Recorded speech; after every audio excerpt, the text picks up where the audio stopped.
咁咧喺開始咧正式分享上帝嘅話語之前咧，咁咧因為咧我由細到大咧都即係媽媽成日咧，即係舊時嘅年代咧冇咁多上網啦，係咪？咁我媽媽咧成日喺屋企聽收音機嘅，咁所以咧我嗰啲咧即係年紀大過我嘅歌咧我都聽過。咁以下嚟咧想同大家分享一首懷舊經典金曲。嗱呢首歌不得了啦，就由鄭國江先生填詞。就係大家應該有啲年紀咧，即係知道鄭國江先生好犀利啊！咁另外咧就係由我唔識佢啊，不過咧我上網 search 翻，唔知大家識唔識？叫盧業瑂啊，有冇人識啊？咦，勁喎！主唱估唔估到邊首歌啊？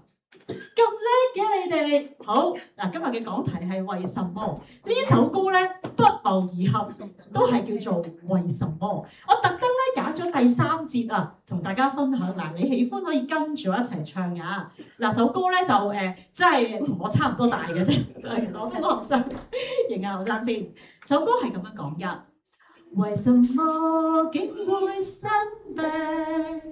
輾轉反側在床上，病榻中許我一問，怎可永無恙？問為何常存空想？愁病誰可免？是眾生必須經過。四苦根本是平常。哇！大家好犀利，俾掌聲你㗎！我聽到大家嘅歌聲啊，大家都好熟啊！嗰首歌係咪啊？係啊，我覺得咧呢首歌咧，即係我特登揀呢一節啊，因為咧有時你病嘅時候咧就會咁㗎啦，真係會問我特登咧請 AI 幫我畫咗呢一張相啊！哇，好辛苦，輾轉反側在床上。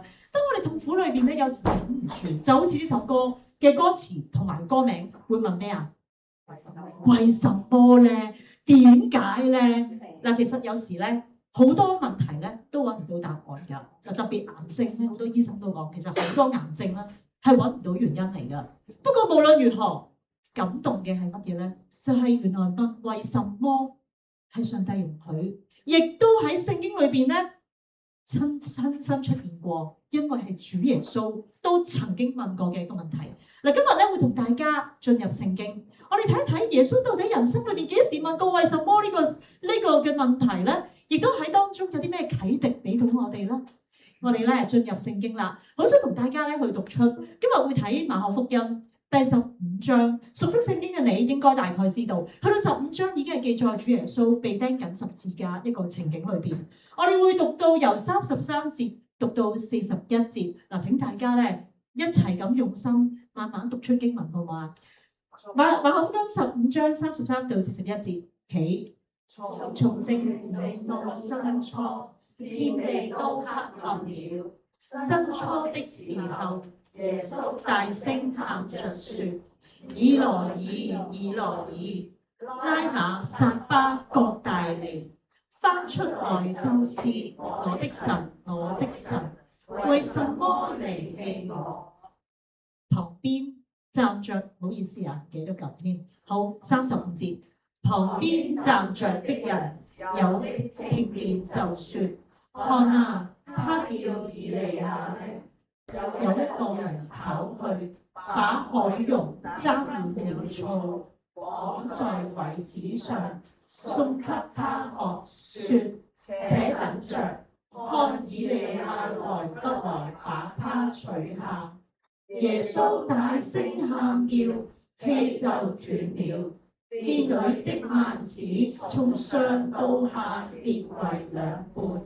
對面站着的百夫長看見耶穌這樣喊叫斷氣，就說：這人真是神的兒子。還有些婦女遠遠地觀看，內中有抹大拉的瑪利亞，又有小雅各和約西的母親瑪利亞，並有撒羅米。就是耶穌在加利利的時候，跟隨他服侍他的那些人，還有同耶穌上耶路撒冷的好些婦女，在那裏觀看。我哋讀到大概嚟到呢度，你見到咧所讀嘅經文其實正正就記載咗主耶穌咧喺佢臨斷氣之前一段嘅記載。不過咧，今日讓我哋將焦點放喺主耶穌嘅説話當中。嗱，其實頭先讀嘅經文咧非常不得了㗎，因為馬可咧基本上將主耶穌喺佢釘十架由受審到咧佢答咗一句答辯之後咧，耶穌就成為咗個沉默的羔羊，一路嚟到斷氣之前，唯獨一句記載耶穌十架嘅説話。好，我考下大家知唔知十架上耶穌講咗幾多句説話被記錄落嚟啊？7句啊，我哋稱為十架七言。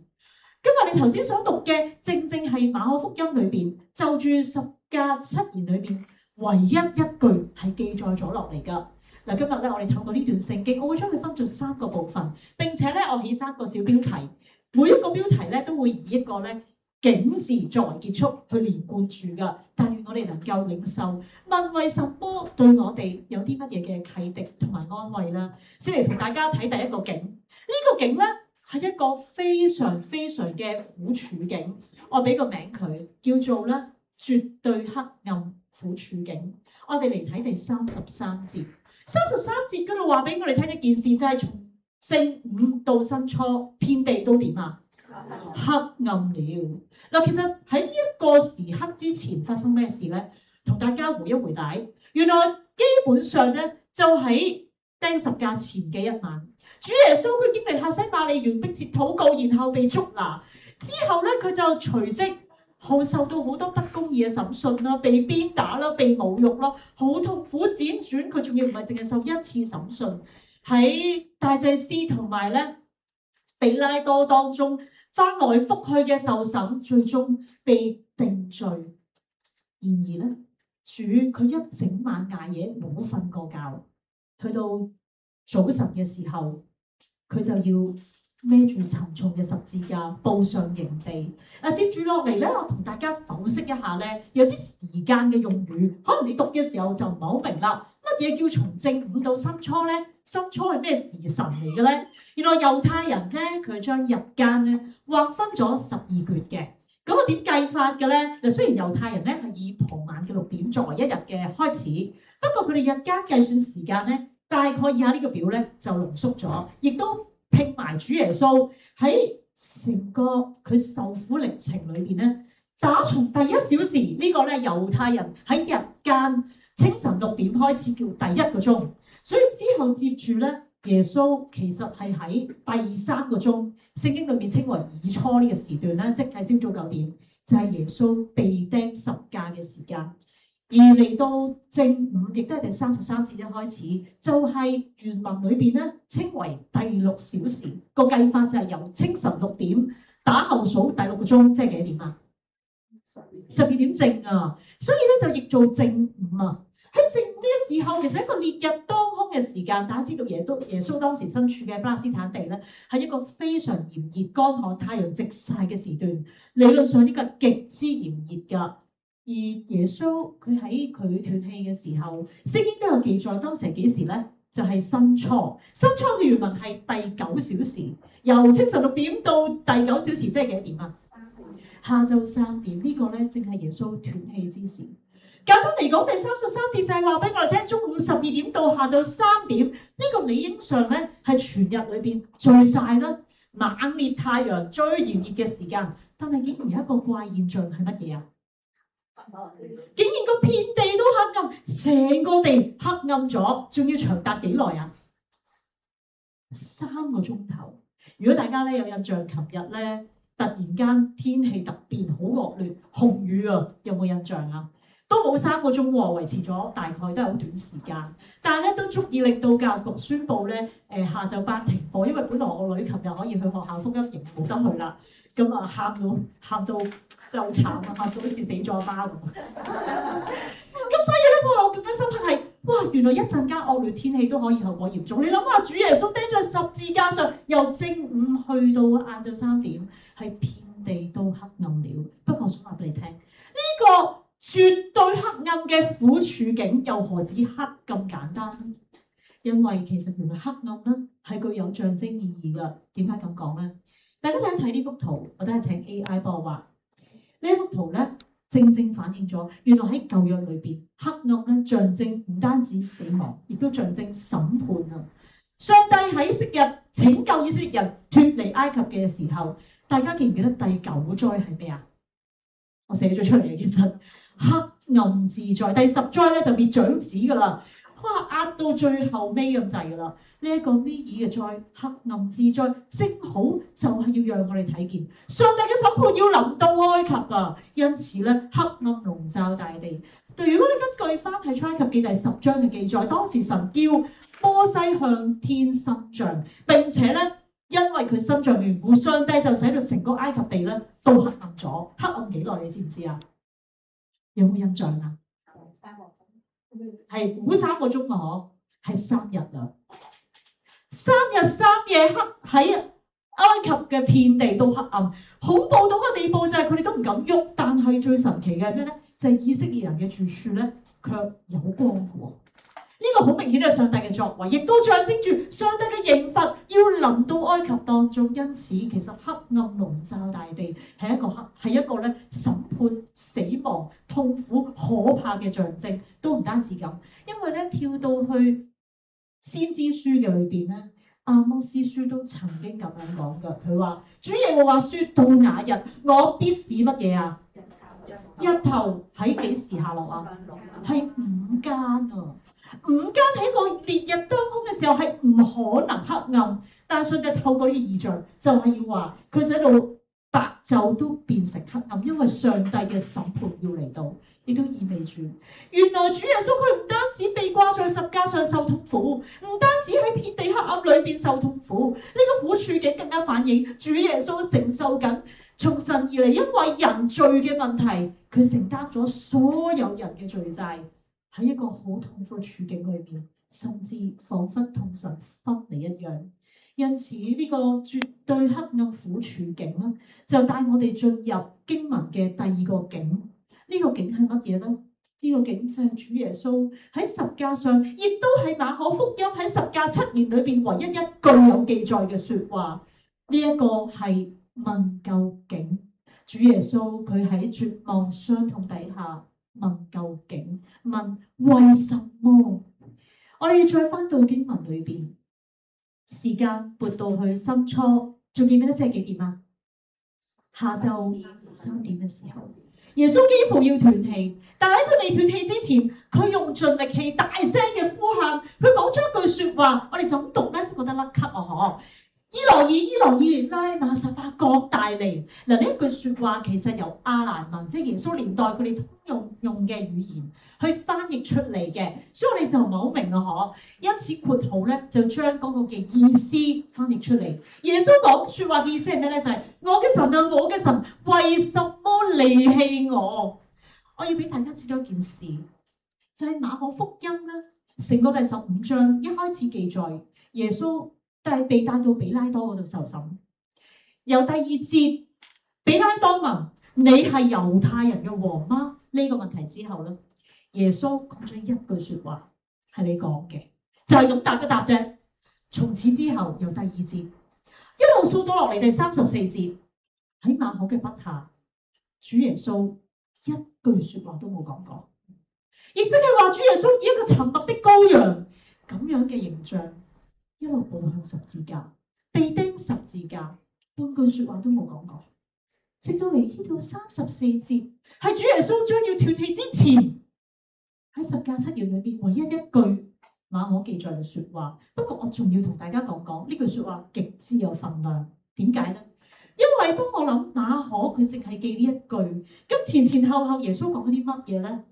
原來好多學者咧嚟到好努力盡量按住咧。歷史背景各方面去推敲主耶穌喺4福音當中記載7句説話嘅時序。以下落嚟呢個表咧，我係根據學者嘅分析羅列出主耶穌十架7言。你睇一睇嗰個分類同埋排名，我做咗少少嘅分析，你就會明白馬可呢一句説話幾咁獨特。我哋嚟睇一睇呢個表，我做嘅表。一開始你會見到。由頭到尾話4福音散佈嘅4福音，學者去推算翻個次序出嚟咧，你會見到第1句、第4句同埋第7句咧，從個稱呼一目了然。耶穌喺十架上面對邊個講嘢啊？父啊，仲有咧，我嘅神啊。因此咧，你會發現第一、第四、第七句咧，都係同天父說話。我哋再睇第二三句咯。第二三句咧，亦都有特定對象㗎。第二三句，耶穌係獨特地對佢所愛、所揀選嘅人說話，分別係咧嗰個認罪同釘嘅犯人，同埋約翰同佢母親。呢一個我俾個類別佢，我叫做為所愛安排。佢對佢所愛嘅作出安排，作出最後嘅你當遺言啦。而第六同第五、第六兩句咧，你覺得耶穌同邊個講嘢？好似對緊所有人，又好似自己講緊嘢。我歸佢嘅類別叫做自我嘅否白。耶穌話：我渴啦。耶穌話：成了。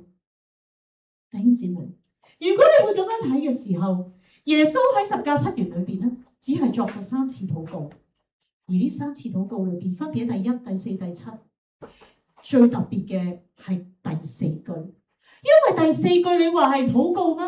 都係嘅，但係第4句獨係一個，佢打從心底作出最痛苦，我認為咧，簡直係向父神做咩啊？係呼喊啊！佢向上帝呼喊：我嘅神，我嘅神，為什麼離棄我？喺馬可福音裏邊7句獨就係淨係記載學者推算出嚟，佢中間講嘅呢個說話，接近主耶穌斷氣之前。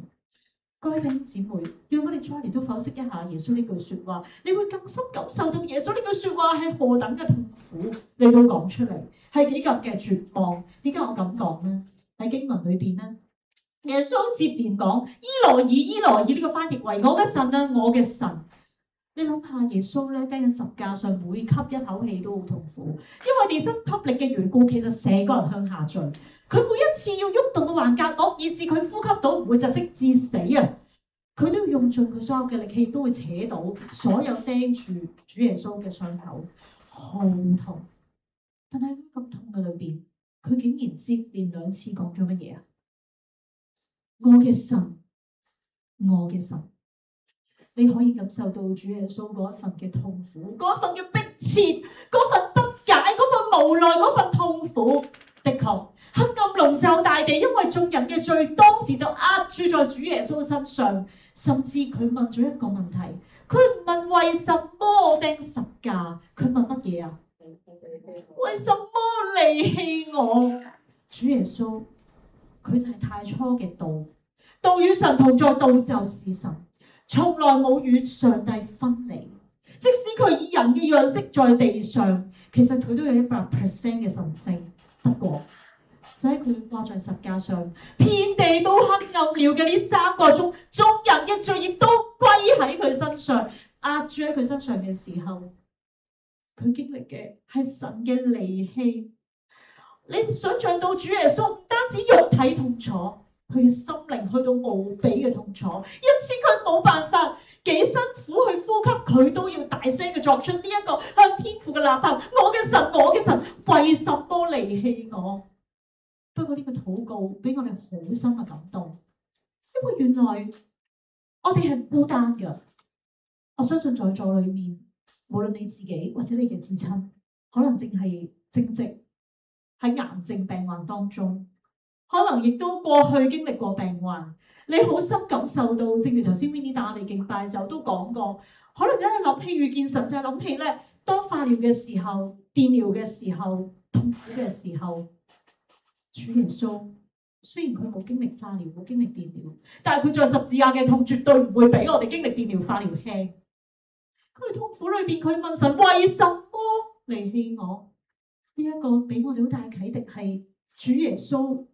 佢擁有100% 嘅神性，佢尚且向天父咁禱告，何況我哋都可以咁樣嚟到禱告。唔知大家咧有冇睇過呢個公仔啊？有冇睇過啊？見過啊？嗬，畫得好可愛啊！嗬。咁咧呢個咧係一個叫 Dusty Kids， 一個咧好出名啦嘅一個畫作啦，係一個療癒畫作嚟㗎。咁咧即係好正面啦，你見到好多時佢都好正面嘅信息。但係知唔知道佢作者係邊個啊？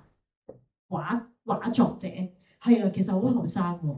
原來咧作者咧即係都係4字頭喎，啱啱4字頭好後生。咁咧佢接受咗最近咧接受咗明州文化咧嘅訪問，咁我咧都節錄咗一啲嘅圖出嚟㗎。佢個名叫陳陳啊，所以佢畫嚿陳出嚟，係啦，陳畫過，即係佢出咗書啊。咁佢咧原來咧正值佢40歲嘅時候咧，啱啱做新手爸爸，應該最開心啊我。但係佢就確診咗鼻咽癌。我睇咗佢個訪問，我都覺得好感動，因為咧佢剛剛知道自己有鼻咽癌嘅時候咧，佢話俾大家聽，佢好唔開心，好正常，好合理啊嗬。點解咧？因為佢自己都覺得自己好自律㗎，佢都健康㗎，點會患上鼻咽癌嘅？因此咧，原來佢都忍唔住問咗一個問題，係乜嘢啊？為什麼？連一個咁健康、咁正面，即係透過畫出咧一嚿好開朗嘅塵啊，都去到咧經歷艱苦嘅時候問為什麼？其實事實上佢接受咗咧33次嘅療程啦，都係好痛苦㗎。不過咧，佢仍然畫咗呢一個咧，即係好靚嘅畫作，到而家仍然係即係有透過呢個畫作咧嚟到鼓舞好多人嘅，即係帶嚟好正面嘅訊息。呢個就讓我哋再一次睇到，係啊。問為什麼正常不過、自然不過嘅事，而今日當我哋嚟到睇主耶穌，我哋從佢喺十架上痛苦嘅時刻，我哋感受到主耶穌，佢都喺我哋嘅面前作出一個不經修飾嘅禱告。主耶穌佢冇掩飾啊，佢唔喺在十字架上講話我 OK 啊，主啊我感謝你，我釘緊十架啦，即係啲扭曲人性嘅禱告，主冇做到，佢坦然嘅同上帝講出佢嘅心聲，我嘅神啊，我嘅神，為什麼離棄我？都唔單止，我哋要知道咧，耶穌作呢個禱告，其實你估佢知唔知答案啊？嗱，梗係知啦。有時就算主唔知，佢問，請問天父有冇答佢啊？主耶穌呢一處唔單止一個不經修飾嘅禱告，更加係父神不予回應嘅禱告。但我想話俾你聽，唔單止。明知冇答案，明知唔會有人答啊，都問耶穌呢個問句。如果你睇埋35、36節，更加腰心腰肺嘅咩咧？就係呢一個禱告，唔單止不經修飾，唔單止不被回應，更加係遭受唔信嘅人、無知嘅人不信詆毀啊！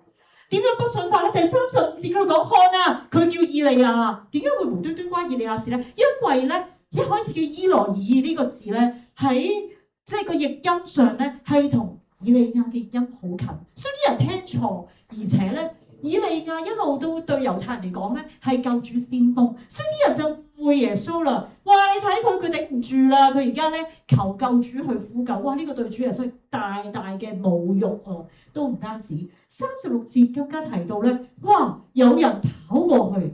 透過一個海湧咧嚟到沾咗醋俾耶穌，好似解渴咁喎。其實你睇佢對白，紅色 highlight 咗，且等着看以利亞來不來取他，你充分感受到，你估係咪好易啊嗱？絕對唔係。醋係當時咧最平民百姓同兵丁咧飲用好劣質嘅酒，雖然比酒即係主耶穌好似解渴，實質上只係挖苦，只係戲弄。不過，我想話俾大家知，其實我哋嘅主，佢唔單止喺十架上好痛苦咁問為什麼，就係經歷緊咧呢一個喺絕處當中嘅問究竟，因為最終嘅經文未完啊！經文最後一個部分喺第37到41節出現一件好奇妙嘅事，帶領我哋進入呢段聖經最後一個景。呢個景咧完全180度扭轉啊！因為佢係講緊絕世恩典無止境，點樣恩典無止境法呢？接住第37節係記載，哇！耶穌斷氣啦，佢將佢嘅氣息主動嘅交出。耶穌既然交出氣息，應該係一件慘事，係咪？從人嘅角度去睇，但係大家睇睇第38節，奇妙嘅事發生。38節嗰度講話，殿裏嘅幔子點啊？裂做兩半。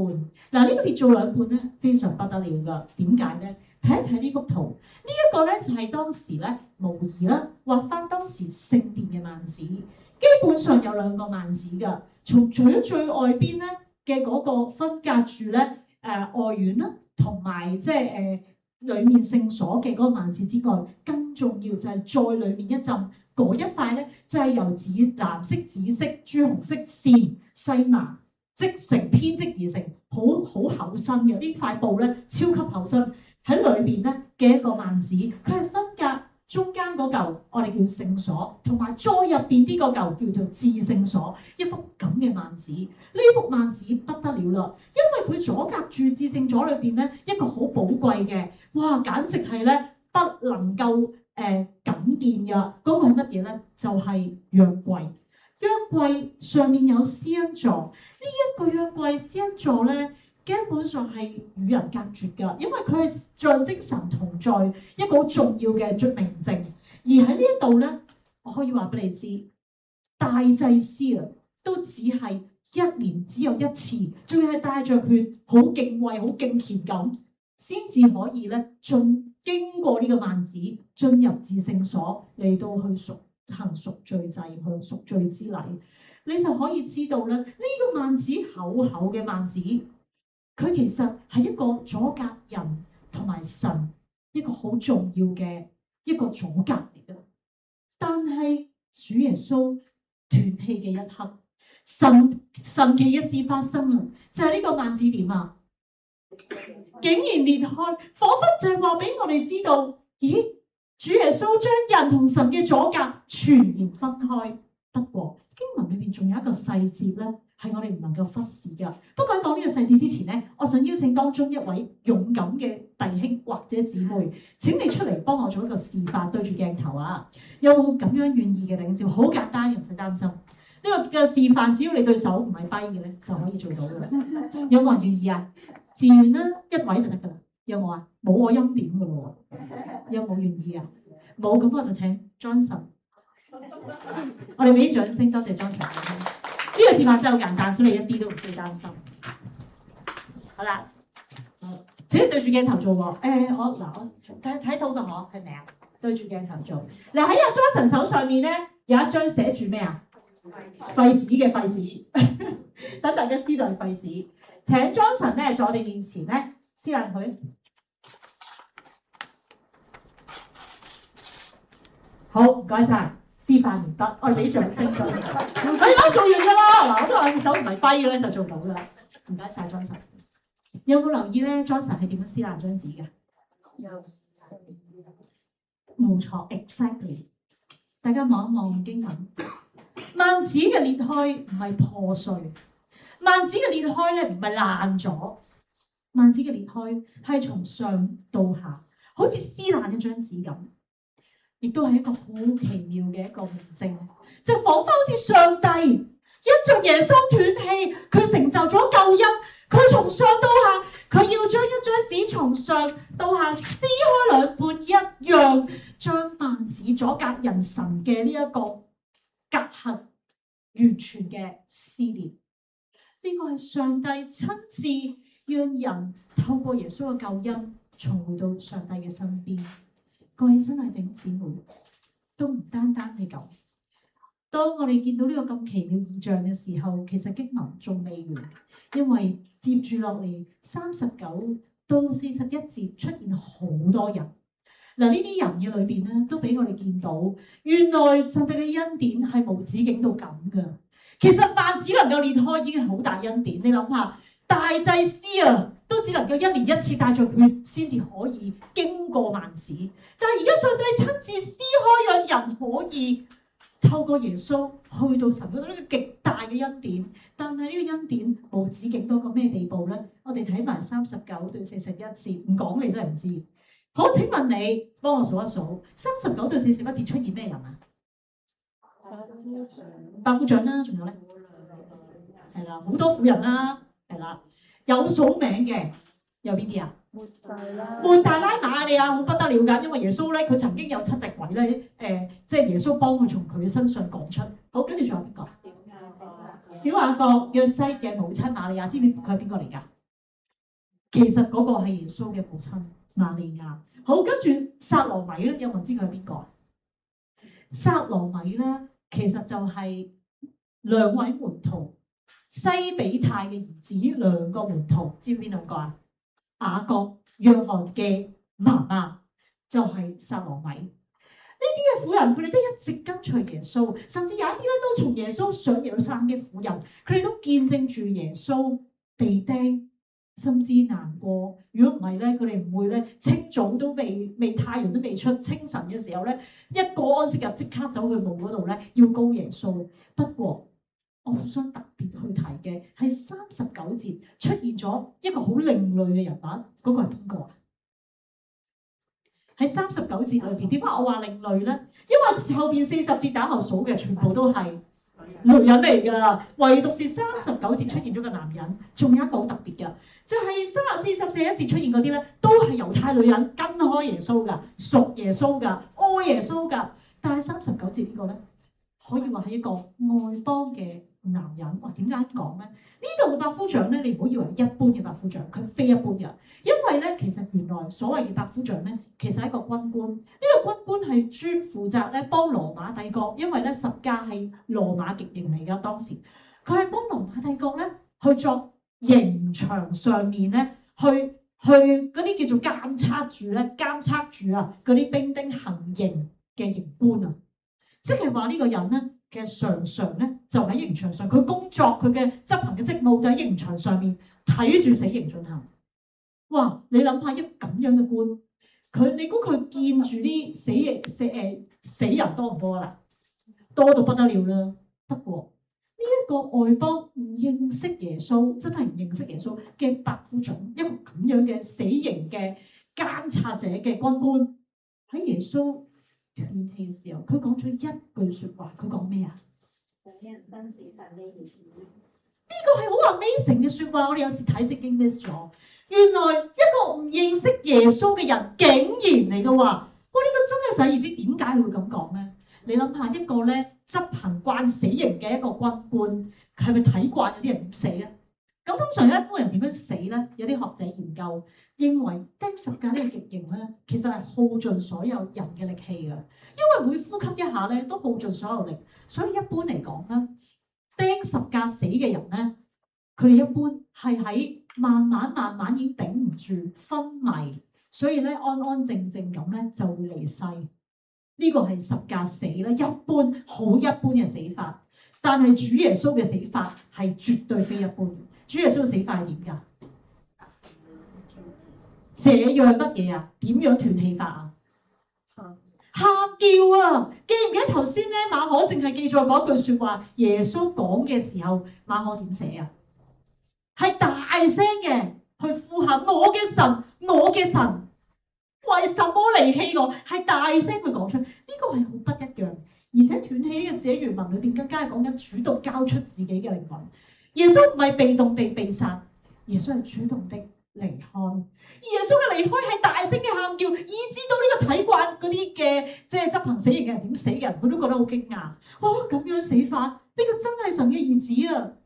單單呢一句，讓我哋都閉見上帝嗰份恩典。原來向外邦人都去開啟，因為連外邦人都有福分去睇見主耶穌神嘅兒子，甚至去認信呢位真係神嘅兒子。今天我哋能夠得着救恩，我哋本不是最原初呢個屬神嘅民族，但福音都臨到我哋，因着第三個景，耶穌嘅死，去讓你睇見絕世恩典無止境，直到今天，直到永遠。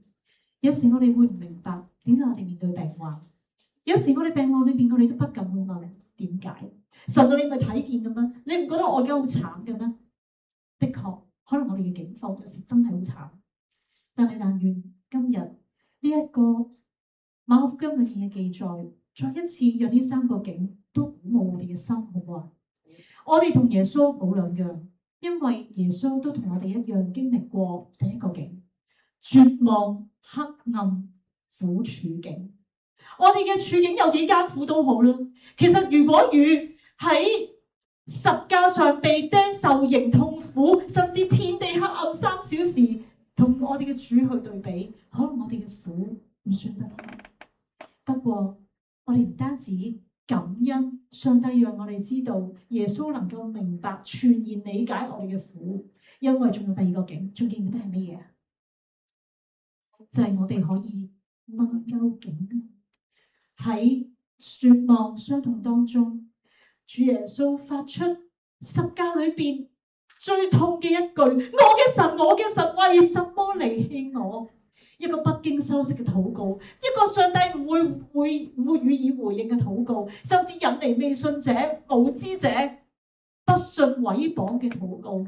但係佢鼓舞我哋嘅心，我哋可以同神講：神啊，點解？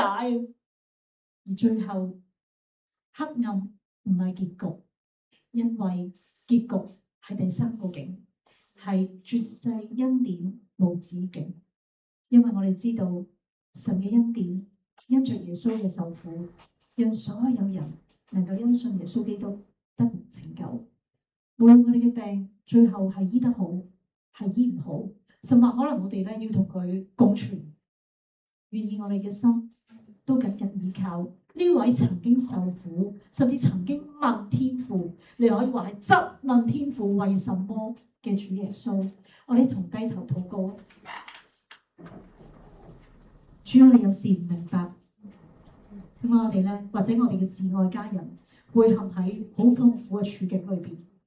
神，我哋有時真係個心好痛，但係主，今日多謝你，因為你自己嘅話語，你嘅經歷，耶穌你自己好寶貴嘅經歷榜樣，讓我哋知道我哋唔孤單。耶穌你都曾經在十架上經歷遍地黑暗3小時，在十架上受刑好痛，喺一個絕望黑暗苦處境。但耶穌，你今為我哋流露一個好美好嘅榜樣，讓我哋可以學習好真誠向神祈禱，講乜都得㗎，甚至去問神，神啊，點解？因為耶穌，你都曾經在傷痛之中，喺絕望裏邊去問究竟，我嘅神啊，我嘅神，為什麼離棄我？縱然主耶穌得唔到天父嘅回應，甚至遭受好多人嘅不信侮辱、嘲笑戲弄。不過耶穌，你嘅救恩佢帶嚟第三個景。今天我哋同樣相信，幾艱難嘅日子，我哋都有恩典，因為上帝你嘅絕世恩典係無止境嘅。但願主你激勵我哋嘅心，因為我哋在幾艱難當中，係啊，我哋可以好真誠嘅向你發出禱告，甚至質問你，神啊，點解啊？點解啊？但係主，當我哋無論得唔得到答案都好，求你讓我哋仍然轉眼信靠你，讓我哋改變唔到嘅環境，但係卻改變我哋裏邊嘅心境，讓我哋知道你在你裏邊必有恩典。主啊，因為你絕世嘅恩典係無止境嘅。天父一息間，我哋都會有分組嘅時間，但願你俾我哋分組當中都能夠彼此嘅分享，彼此嘅激勵。或許我哋仍然嘅痛苦都好難話按我哋所求咁離開，但係主，求你讓我哋改變不了環境，卻改變心境。因着耶穌基督，你都承受過苦難，你都問過為什麼嘅時候，主就讓我哋知道你會有恩典，你一定會聽我哋嘅祈禱。多謝你，我哋嘅祈禱交託仰望奉我主耶穌基督得勝又寶貴嘅名字祈求，阿門。接住落嚟咧，我哋有少少簡單嘅報告㗎。咁咧嗱，一陣間咧，大家我哋組嘅組長咧可以按住咧呢啲嘅少少嘅問題啦，都係咧去跟翻頭先聽到嘅信息，可以有一啲嘅小組討論啦。咁咧，除咗咧呢啲嘅問題之外咧，一陣間咧我哋都會彼此分享大家近況啦，互相代禱啦。因為咧我哋都希望咧可以同大家同行。同埋咧，可以彼此嘅扶持，以禱告咧嚟到去彼此嘅支持同埋勉勵。咁咧，除咗呢一個之外咧，有一個非常之重要嘅報告㗎，就係咧，其實我哋咧 regularly 啦，我哋除咗4月、8月、12月咧會有特別嘅安排之外咧，我哋都會恆常地每個月嘅第4個禮拜六喺2點鐘喺呢個地方啦，或者咧上網就可以見到現場直播啦，就有咧恩臨天地嘅聚會。所以大家預留時間，下一次係幾時知唔知啊？哇！大家好醒啊，記住預留呢個時間啊。咁咧係啦，如果真係咧喺病患當中唔能夠嚟嘅，我哋都會有咧網上直播嘅連結，大家都可以咧 send 出去嘅。另一方面咧，提大家可以咧掃 QR code，即係網上朋友咧，你可以留言㗎，將你內肚需要講低，或者咧你一啲嘅回應咧都可以嘅。